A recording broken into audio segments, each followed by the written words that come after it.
Enjoy your new home. My mother-in-law's voice dripped with satisfaction through my hospital room phone. I changed all the locks while you were getting your precious surgery. Amanda deserves this house more than you ever did.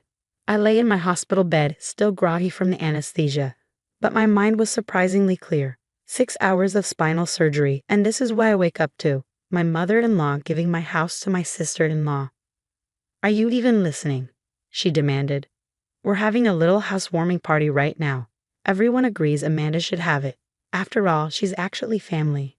In the background, I could hear laughter, glasses clinking, and my sister-in-law Amanda's distinctive voice saying something about redecorating the master bedroom.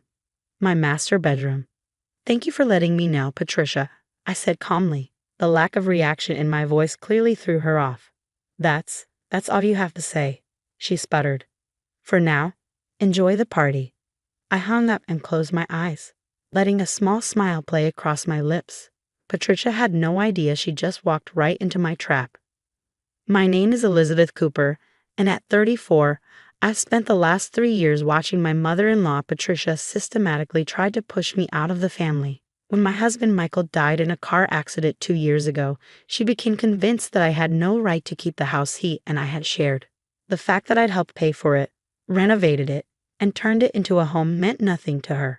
Family property should stay in the family, she'd say at every opportunity, staring pointedly at me. By family, she meant her precious daughter Amanda, my sister-in-law, who'd never worked a day in her life but somehow deserved everything more than I did. The worse my back problems got, a deteriorating disc condition that finally required surgery, the more Patricia circled like a vulture. She'd bring Amanda to family dinners, have her help with my housework when the pain was too bad, all while making it clear that Amanda could handle the house better. But Patricia made one crucial mistake.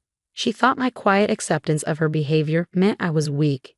She had no idea that every snide comment, every manipulative move, every attempt to push me out had been carefully documented, photographed, and filed away. I reached for my phone again, this time calling my lawyer David. They did exactly what we expected, I said when he answered. Patricia changed the locks and moved Amanda in while I was in surgery. They're having a party right now. Perfect, David replied, and I could hear him shuffling papers. The security cameras caught everything. Every moment, I confirmed, including Patricia using the spare key she claimed she'd lost last month. 6 months ago, when my back pain had become nearly unbearable, I'd started preparing. I knew Patricia would make her move when I was at my most vulnerable, so I'd installed security cameras throughout the house, documenting every conversation, every threat, every time Patricia brought prospective buyers by when she thought I was at physical therapy. What about the property transfer documents? David asked. Still locked in my office safe. The ones Patricia thinks she found in my desk drawer are very convincing copies. I smiled, remembering how I'd left them there as bait, watching through the cameras as she discovered them 2 weeks ago. The documents suggested that Michael had left the house jointly to Amanda and me, something Patricia had been desperately trying to prove since his death.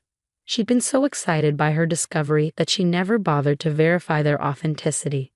Your mother-in-law is in for quite a surprise, David said. The real documents, plus the footage of her breaking in and attempting to transfer property under false pretenses. She's going to regret this little housewarming party. I heard more laughter floating through the phone from the party happening in my house. Patricia's voice carried clearly. Finally, the house is back with its rightful owner.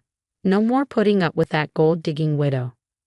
Let them celebrate, I said quietly. Everything is falling into place exactly as we planned.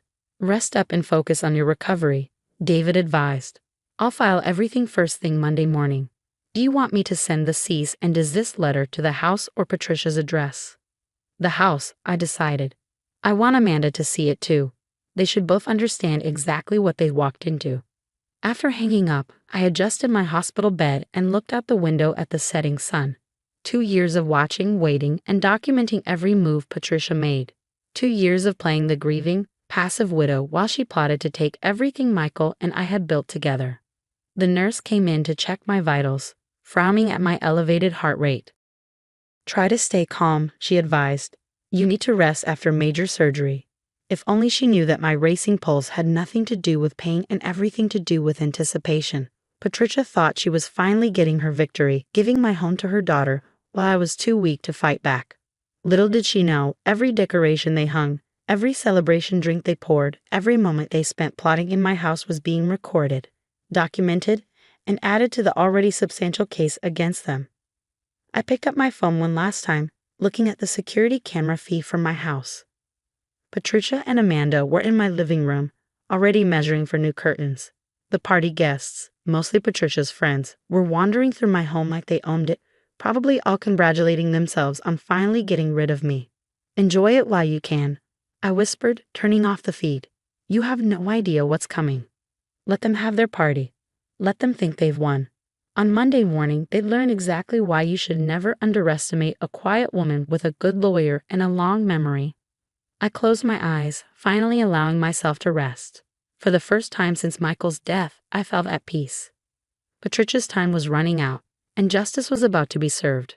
The following Monday morning, I was still in the hospital focusing on my recovery when David's text arrived. Papers delivered, waiting for the fireworks. Right on cue, my phone rang. Patricia's name flashed on the screen, but this time her voice wasn't smug. It was shrill with panic. "What is the meaning of this?" she demanded. These papers the lawyer just delivered. This has to be a joke." I adjusted my hospital bed, making myself comfortable for what promised to be an interesting conversation. "Oh, you mean the cease and desist letter? The evidence of breaking and entering? The fraudulent attempt to transfer property? No, Patricia, it's not a joke. But the documents, I found them in your desk. The house belongs to Amanda too." Her voice cracked with desperation. "Those documents?" I couldn't help but smile. "The ones you stole from my desk when you thought I was at physical therapy? Check the letterhead carefully, Patricia. They're quite convincing copies, aren't they?" The silence on the other end was deafening. I could almost see her frantically examining the papers she found, finally noticing the subtle inconsistencies we planted. You set this up," she whispered. "I had a lot of time to think during those sleepless nights when my back pain was at its worst," I explained calmly. "Time to watch you and Amanda plotting, measuring my furniture, planning how you'd redecorate once you got rid of me. The security cameras caught everything, by the way. Every conversation, every unauthorized entry, every potential buyer you brought through my house." "Security cameras?" Her voice rose an octave. "What security cameras?" "The ones I installed 6 months ago. They're very discreet. I'm not surprised you didn't notice them. The footage is quite compelling, especially the part where you used that spare key you claimed you'd lost." Through the phone, I heard Amanda in the background, her voice panicked. "Mom, there's someone at the door with more papers." "That would be the formal eviction notice," I said. "You have 48 hours to vacate my property and return my keys. All copies of them." "You can't do this," Patricia sputtered. "We've already moved Amanda's things in. We had a party." "Yes, I know about the party. I have that on camera too, including your lovely speech about the gold-digging widow finally being gone. The judge will find that particularly interesting." The sound of papers rustling came through the phone, followed by Amanda's increasingly hysterical voice. "Mom, these papers. They're talking about criminal charges. Breaking and entering, attempted property theft, harassment. David warned me not to tell you this," I continued, "but the security footage has already been submitted to the police. They're very interested in the pattern of behavior it shows." Patricia's breathing had become shallow and rapid. "The police? But we're family." "Family?" I let out a bitter laugh. "Is that what you call it? Since Michael died, you've tried to drive me out of my own home, spread rumors about me in the community, and attempted to steal my property. That's not family, Patricia. That's criminal behavior. I'll tell everyone what you've done," she threatened, but her voice wavered. "How you set us up, trapped us." "Go ahead," I replied calmly. "Show them the footage. Let them watch you breaking into my house, mocking me while I was in surgery, celebrating taking advantage of someone who was physically vulnerable. I'm sure they'll be very sympathetic." Amanda's voice came through again, closer this time. "Mom, we need to leave. Now, these papers say if we're not out in 48 hours, they'll press criminal charges." "Listen to your daughter, Patricia," I advised. "Pack your things and go. The security cameras are still running, and every minute you spend in my house is more evidence against you. This isn't over, Patricia hissed, but the fear in her voice was evident. Actually, it is. Oh, and Patricia, the rose bushes you dug up yesterday to make room for Amanda's new garden. The ones Michael and I planted on our first anniversary. Add destruction of property to the list of charges. David will be in touch with the full bill for damages. I hung up, letting out a long breath. Through my hospital room window, I could see the morning sun shining brightly. Somewhere across town, Patricia and Amanda were facing the consequences of their actions, finally understanding that their perfect plan had backfired spectacularly. My phone buzzed again. A text from my next-door neighbor. Moving trucks just pulled up. Your MIL and SIL are throwing things into boxes like the house is on fire. Whatever you did, it worked. I smiled, sending back a quick thank you. Mary had been my eyes and ears throughout this ordeal, one of the few people who'd seen through Patricia's manipulations from the start. The physical therapist arrived for my morning session, finding me in better spirits than she'd seen in months. You're glowing today, she observed. Good news? Just justice being served, I replied, ready to begin my exercises. For the first time since my surgery, the future looked bright and properly aligned, just like my healing spine. 2 weeks after my surgery, I finally returned home. The house was eerily quiet. No more sounds of Amanda's constant chatter or Patricia's critical comments about my decorating choices. The moving trucks had taken everything they brought in during their brief occupation, leaving only a few scuff marks on my hardwood floors as evidence of their attempted takeover. My neighbor Mary helped me settle back in, making sure I was comfortable as I continued my recovery. You should have seen them leave, she said, bringing me a cup of tea. Patricia was crying about how ungrateful you were, but she couldn't get out fast enough once those police cars showed up to supervise the eviction. I sat in my favorite armchair, the one Amanda had planned to throw out because it didn't match her vision, and smiled. Did they take everything they brought? Every last piece, Mary confirmed, though Patricia made quite a scene about the garden. She actually tried to dig up the new plants they put in, but the police told her to leave everything as it was. The doorbell rang and David walked in, carrying a thick folder. Good to see you up and about, he said, settling into the chair opposite me. I have updates. How bad is it for them? I asked, though I already had a good idea. They're facing multiple charges, he replied, opening the folder. Breaking and entering, attempted property theft, harassment. The security footage was damning, especially combined with the documented history of their behavior since Michael's death. The DA is particularly interested in the pattern of taking advantage of someone with a medical condition. I nodded, thinking about all the times Patricia had used my back pain against me, positioning Amanda as the healthy alternative who could properly manage the house. There's more, David continued. Several of Patricia's friends who attended that housewarming party have come forward. Apparently, she'd been bragging about her plan to take advantage of your surgery to seize the house. They're willing to testify. And Amanda, facing lesser charges, but she's not getting off easy. Her text messages to Patricia, which we recovered, show she was a willing participant in the scheme. She's already offered to pay for the damage to your garden as part of a plea deal. I looked out at the backyard where Michael's and my rose bushes had been carelessly uprooted. It was never about the garden, I said quietly. It was about respect, about honoring Michael's memory and the life we built here. David nodded understandingly. Speaking of Michael, he said, pulling out another document, the trust he set up, the one Patricia never knew about. It's now fully accessible.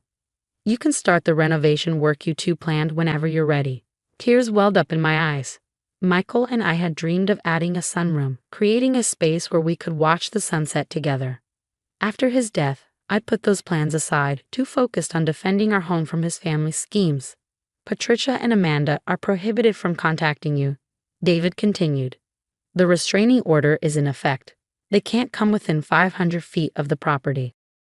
Later that evening, after David left, I sat in the backyard watching the sunset. The space where our rose bushes had been looked empty, but I already had plans for new plants, not to replace the memories, but to create new ones. My phone buzzed with a text from Amanda. I'm sorry. I know it doesn't fix anything, but I'm sorry. I didn't respond. Some bridges, once burned, shouldn't be rebuilt. A week later, I received an invitation to a family gathering from Patricia's sister, Jane. Her message was clear. What Patricia and Amanda did was wrong, but you're still family to some of us. I thought about it for a long time before replying. Thank you, but my family is the one I choose now. The one that respects boundaries and honors Michael's memory.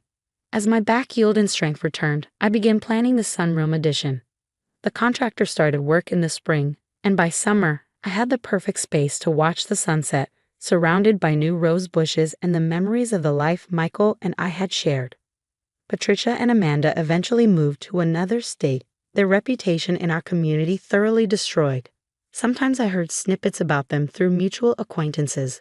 Patricia's bitter complaints about her ungrateful daughter-in-law. Amanda's struggles to find work with a record. But their stories weren't mine anymore. I had reclaimed not just my house, but my peace. The security cameras stayed up, not out of fear, but as a reminder that sometimes the quietest person in the room is the one you should watch out for. On what would have been Michael's and my anniversary, I sat in our new sunroom, surrounded by blooming roses and the warm glow of sunset. You would have loved this view, I whispered to his memory, and you would have been proud of me for fighting back. The house was quiet again, but this time it was a peaceful quiet, the kind that comes with knowing you've stood your ground and won, not just the battle for your home, but for your dignity and self-respect.